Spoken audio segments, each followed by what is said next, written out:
నమస్తే అండి శ్రవణ్ గారు. నమస్తే అండి. సార్ 2024 మరికొన్ని గంటల్లో వెళ్ళిపోతుంది. 2025లోకి మనందరం ఎంటర్ కాబోతున్నాం.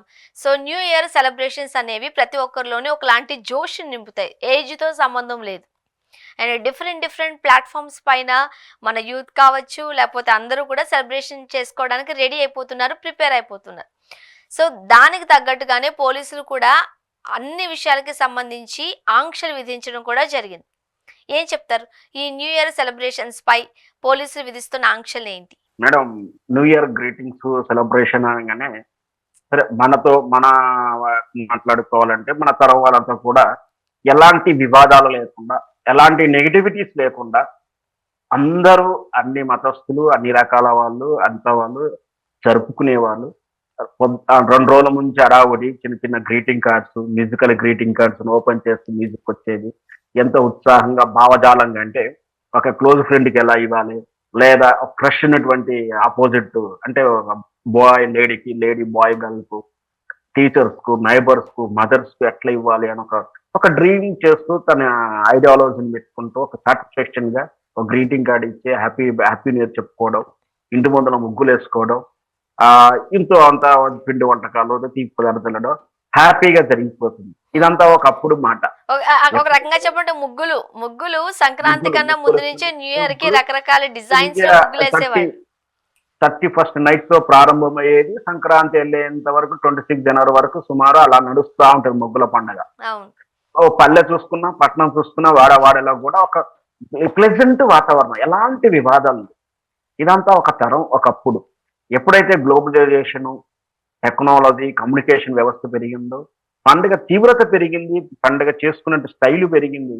కానీ దాంతో పాటు వివాదాలు యాడ్ ఆన్ అవుతా ఉన్నాయి. ఎప్పుడైతే సెల్ ఫోన్స్ వచ్చినాయో, సెల్ ఫోన్‌లోనే మనం పంపించుకోవడం, గ్రీటింగ్ కార్డ్ కల్చర్ అనేది చచ్చిపోయింది. అందరూ ఇచ్చుకోకుండా అవును. దాంట్లో వీడియో మేకింగ్సు, ఆటో రెడీమేడ్ యాప్స్ ద్వారా చేసుకోవడం హ్యాపీ ఉంది ఇంతవరకు ఉంది. అయితే దీంట్లో ఎట్లా పెరుగుతూ వస్తుందో దీంట్లో 31st ఎంజాయ్ చేయడం అనేది ఆల్కహాల్ విత్ అండ్ ఫ్రెండ్స్ అనేది ఒక యాడ్ అయింది.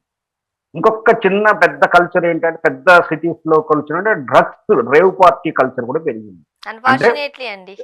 అన్‌ఫార్చునేట్‌లీ డ్రింక్‌కి యాడ్ ఆన్ అవుతా ఉంది. డ్రింక్‌తో పాటు బాగా కాస్ట్‌లీగా లగ్జరీ లైఫ్ ఉన్నవాళ్ళు మెట్రోపాలిటన్ సిటీల్లో దాన్ని రేవ్ పార్టీకి యాడ్ చేసుకుంటున్నారు. సో, ఇది ఇప్పుడు ఇక్కడ సమస్య వస్తుంది. దీనితో పాటు ఇంకొక సమస్య మనం ఇప్పుడు రీసెంట్‌గా ఈ మధ్య కాలంలో వింటుంది. న్యూ ఇయర్ మన హిందువుల పండగ కాదు. హిందువుల వల్ల హిందువుల ఈ ఉగాది పండగ రోజు కాలమాన పరిస్థితులు మార్పులు కనిపిస్తాయి. ఇయర్ మార్పు ఏంటో మనకు అర్థమవుతుంది. ఇది విష సంస్కృతి, విదేశ సంస్కృతి అని ఒక వాదన వస్తుంది. సో, వాటి ఎవరి వాదన, ఎవరి నమ్మకాలు వాళ్ళయి. కానీ ఇక్కడ డ్రింక్స్ చేసి అసభ్యంగా ప్రవర్తించడము, చట్టం అనుమతించిన విధానం ఏదైతే ఉందో రేవ్ అంటే డ్రగ్స్ ఏదైతే ఉందో దాన్ని అబ్జెక్టబుల్ గా ఉంటుంది. దాన్ని ఎట్లాగా మనం అందరం కూడా బాధ్యత కలిగినటువంటి మీడియా పర్సన్స్ గా మనం దీని గురించి చర్చించాలి. నలుగురికి అవేర్నెస్ కూడా చేయాలి. ఈ రోజు ఉన్నటువంటి చాలా రాష్ట్రాలతో పాటు ముఖ్యంగా హైదరాబాద్, తెలంగాణ రాష్ట్రంలో ఈ డ్రగ్స్ అడక్షనేషన్ మీద ఎక్కువగా ఉందని, దాన్ని ప్రివెంటివ్ చేయాలని గత పాలకులు ప్రయత్నం చేశారు. ఇప్పుడు ఉన్నట్టు రేవంత్ రెడ్డి గారు కూడా అది కొనసాగిస్తూనే ఉన్నాడు. స్వాగతించాల్సిన విషయం. అయితే దీంతో పాటు ఇక్కడ డ్రింక్ అంటే హాల్స్ గాని, బార్లు గాని, వైన్స్ గాని 12 తర్వాత కూడా అనుమతించేటువంటి విధానాన్ని ఏదో ప్రకటించినట్టుగా తెలుస్తా ఉంది. ఒకవైపు ఈ విధంగా ప్రకటిస్తూనే, ఈ విధంగా బార్లకు డోర్లు తెరుస్తూనే డ్రింక్ అండ్ డ్రైవ్ అని స్ట్రిక్ట్‌గా పెడుతున్నాం. 8 గంటల నుంచి ఈ రోజు రాత్రి 8 గంటల నుంచి ఉదయం 7 గంటల వరకు ఉంటుంది. 6 నెలల జైలు శిక్ష, 10,000 జరిమానా కూడా అని చెప్పి కూడా స్పష్టంగా చెప్పడం జరుగుతుంది. ఇది అంటే ఆటోమేటిక్‌గా ఈ కొత్త రూలు ఆటోమేటిక్‌గా డ్రగ్స్ విషయంలో రూల్ ఉంది. ఇకపోతే డీజే వాడుతూ డీజే సౌండ్ సిస్టమ్‌లో పరిమితి మించకుండా ఒక రిస్ట్రిక్షన్ పాలిసీ ప్రకారం కొన్ని ఈవెంట్స్ కూడా జరుగుతా ఉన్నాయి. ఈ తెల్లవారులు జరుగుతుంది. కొందరు 12, 1 వరకు కూడా జరుగుతుంది. సో, ఇవన్నీ కానీ జరుగుతుంటే ఒక సైడ్ పోలీసు వారు మాత్రము ఖచ్చితంగా 1 గంట లోపే ఈ సెలబ్రేషన్స్ అన్ని క్లోజ్ చేసేయాలి అని మనం చూసాం. చాలా ఖరాఖండిగానే చెప్పినట్టుగా చూస్తున్నాం. ఒకవేళ కనుక ఎవరైనా అతిక్రమిస్తే కఠిన చర్యలు తప్పవు అంటూ కూడా హెచ్చరిస్తున్నారు. వాస్తవానికైతే పోలీసులు ఇప్పుడు ద్వంద్వ నీతి అని చెప్పాలి. ఒకవైపు తాగమంటున్నాడు. ఒకవైపు తిరగవద్దంటున్నాడు. వాస్తవానికైతే ఎవరు కూడా సాధ్యంగా ఇంట్లో కూర్చొని తాగేటటువంటి కల్చర్ అంతగా ఈజీగా ఎక్కడ ఉండదు. ఎక్కడో స్నేహ రూపంలోనో, గ్యాంగ్ రూపంలోనో, ఫ్రెండ్స్ రూపంలోనో, బార్‌లోనో ఎక్కడో ఉంటారు. బయటనే తాగాల్సొస్తుంది. అట్లాంటి వాళ్ళు ట్రావెల్ చేయడం అనేది కంపల్సరీ అవుతుంది. సో వాళ్ళల్లో లిమిట్ దాటిన వాళ్ళని అబ్జెక్షన్ చేయొచ్చు కానీ బయట కనిపిస్తున్న నేరం అని చెప్పే విధానం అయితే తప్పది. ఖచ్చితంగా దాన్ని మనం ఖండించాల్సిందే. కానీ పోలీసు విధానం అట్లా పోలీసులు కొంచెం స్ట్రిక్ట్ గా ఉంటేనే కొందరికి భయంగా ఉంటుంది. ఖచ్చితంగా మాత్రం ఇది యాజ్ ఈజ్ గా ఇదివరకే చట్టం ఉన్నది. డ్రింక్ అండ్ డ్రైవ్ మీద డ్రంక్ చేసిన తర్వాత మనం డ్రైవ్ చేస్తే ఖచ్చితంగా చెకింగ్లు ఉన్నాయి. ఇప్పుడు కూడా అదే చట్టం వర్తిస్తుంది. కానీ ఈరోజు స్పెషల్ గా 10,000 నుంచి ఆ జరిమానా ఉంటుందని కూడా అంటున్నారు. వాస్తవానికి నిజమైన వార్త జియో అయితే కాదు. సోషల్ మీడియాలో కనిపిస్తున్న వార్తనే ఉంది. అట్లయినా సరే దాన్ని మనం జాగ్రత్త తీసుకోవాల్సింది. ఎవరికి కూడా కేకులు ఇంక ఇదొక బ్యాడ్ వ్యసనం కూడా ఒకటి ఉంది. కేకులు కట్ చేసుకొని కేకులు తినకుండా పూసుకోవడం అనే కల్చరు. ఆ బీర్ సీసాలను బీర్ మొత్తం మీద పోసుకోవడాలు, ఆ బర్త్డేలకు కూడా ఇలాగే చేస్తున్నారు. ఇట్లాంటి విష సంస్కృతి విశృంఖలంగా ఉన్నటువంటి యువతను మాత్రం కంట్రోల్ చేయాల్సిందే.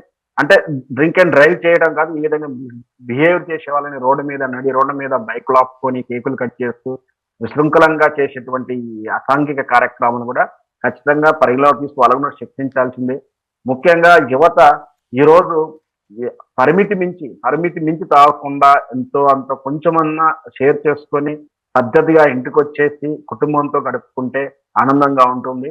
లిమిట్ దాటితే మాత్రం ఆరోగ్యం ఖరాబవుతుంది. చట్టం తన పని తాను చేసుకోకపోతే యువత అంటే ముఖ్యంగా ఏంటంటే రేపు పొద్దున భవిష్యత్తులో గవర్నమెంట్ ఉద్యోగానికో దానికో దీనికి వెళ్లాల్సిన పరిస్థితులు ఉన్నప్పుడు ఇట్లాంటి కేసులు ఇబ్బంది పరిస్థితి ఉంటుంది.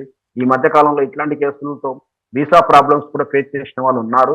సో కాబట్టి ఇది మనం గ్రహించాల్సి ఉంటుంది. పోలీసులు కూడా ఇట్లాంటి వాటిని అవేర్ చేయాల్సి ఉంటుంది. ఖచ్చితంగా మాత్రం డ్రింక్ అండ్ డ్రైవ్ ఉన్నది కాబట్టి ఖచ్చితంగా ఎవరు కూడా డ్రింక్ చేస్తే స్పష్టంగా మనం ఇంకా ఈ సందర్భంగా ఆహ్వానించాల్సింది మనం ప్రశంసించాల్సిందంటే తెలంగాణ టాక్సీ డ్రైవర్స్ అసోసియేషన్ వాళ్ళు ముందుకొచ్చి మేము ఫ్రీగా ట్రావెల్ డెలివరీ ఇస్తాము. మేము ఎవరైనా మాకు కాల్ చేస్తే మేము ఫ్రీగా డెలివరీ ఇస్తామంటున్నారు. పైలట్ డ్రైవర్స్ కాకుండా వాళ్ళని ఇంటి దగ్గర డ్రాప్ చేస్తాము. డ్రింక్ చేసి డ్రైవ్ చేయదని వాళ్ళు కూడా అవేర్నెస్ ఇచ్చారు. వాళ్ళనేటువంటి మహోన్నతమైనటువంటి ఆలోచన వాళ్ళని కూడా స్వాగతం పలకాల్సి ఉంటుంది, వాళ్ళు అభినందించాల్సి ఉంటుంది. మొత్తం మీద ఈ రోజు కొంతమంది యువత అంటే కొందరు మాకు అందరూ చెయ్యరు. బుల్లెట్స్ మీదనో హెవీ వెహికల్స్ మీద స్పీడ్ వెహికల్స్ తోటి ఫ్లైఓవర్స్ మీద డ్రైవ్ చేయడం కానీ, లాంగ్ డ్రైవ్ల మీద వెళ్ళడం కానీ, ఔటర్ రింగ్ రోడ్ మీద వెళ్ళడం కానీ, బైక్ రేసులు లాంటివి ఏర్పాటు చేసే అవకాశాలు ఉన్నాయి.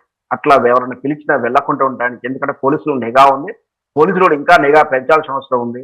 ఈ డ్రైవ్స్ వల్ల ప్రతి ఇయర్ కూడా మనం చూస్తా ఉన్నాం మినిమం 5 నుంచి 10 యాక్సిడెంట్స్ జరుగుతూ ఉన్నాయి.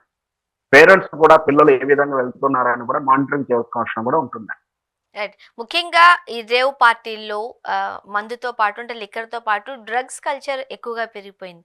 డీజేలు కూడా న్యూ ఇయర్ సెలబ్రేషన్స్ అంటూ చాలా పెద్ద పెద్ద సౌండ్స్ పెట్టి సో పక్కనున్న వాతావరణాన్ని కూడా కాస్త స్పాయిల్ చేసేస్తున్నారు.